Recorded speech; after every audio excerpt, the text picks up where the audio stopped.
আসসালামু আলাইকুম। আমরা আজকে দেখাবো সিনো ট্র্যাকার ST903 এইটাতে কিভাবে ভয়েসটা অ্যাক্টিভেট করবেন।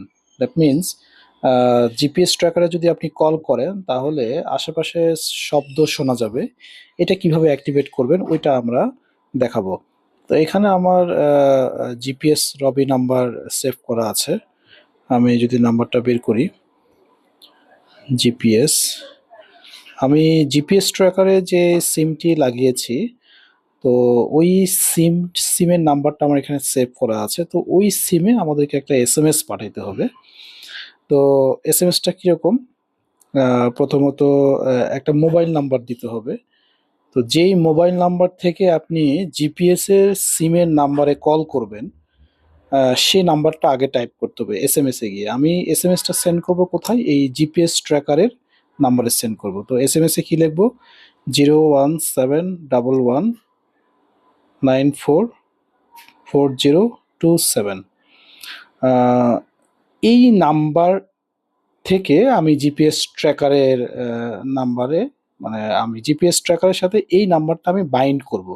দ্যাট মিন্স এই নাম্বার থেকে যদি জিপিএস ট্র্যাকারের যে সিমটি লাগিয়েছি ওই নাম্বারে কল করা হয় তাহলে জিপিএস ট্র্যাকার কলটা রিসিভ করবে। তো এই নাম্বারটা টাইপ করার পরে এখানে 0000, 4টা জিরো আমরা দিব। দেওয়ার পরে একটা স্পেস দিব। দেওয়ার পরে আমরা 1 দিব। এই এসএমএসটা আমরা সেন্ড করব। এটা কোন নাম্বারে সেন্ড করলাম? জিপিএস ট্র্যাকারে যে সিমটি আমরা লাগিয়েছি, একটা রবি সিম লাগিয়েছি যেটা নাম্বার হচ্ছে 9141 লাস্টে। এই নাম্বারে আমি এসএমএসটা আমি সেন্ড করব।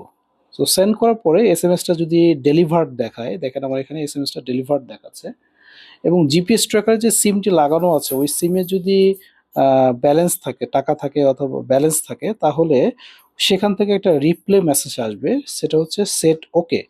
এই সেট ওকে লেখাটা মেসেজ আসলেই আমরা ধরে নিব যে এই আমার নাম্বারটা জিপিএস ট্র্যাকারের সাথে বাইন্ডিং হয়ে গেছে। তাহলে আমাদের কি করতে হবে? প্রথমত নাম্বারটা দিতে হবে, নাম্বারের সাথে 4টা শূন্য অ্যাড করতে হবে এবং স্পেস দিয়ে 1 লিখতে হবে, এরপর এসএমএসটা সেন্ড করতে হবে। তো আমি যদি এখন এটা আমাদের বাইন্ডিং হয়ে গেছে, আমি যদি এখন জিপিএস ট্র্যাকারে কল করি, এই জিপিএস ট্র্যাকার নাম্বারে কল করি,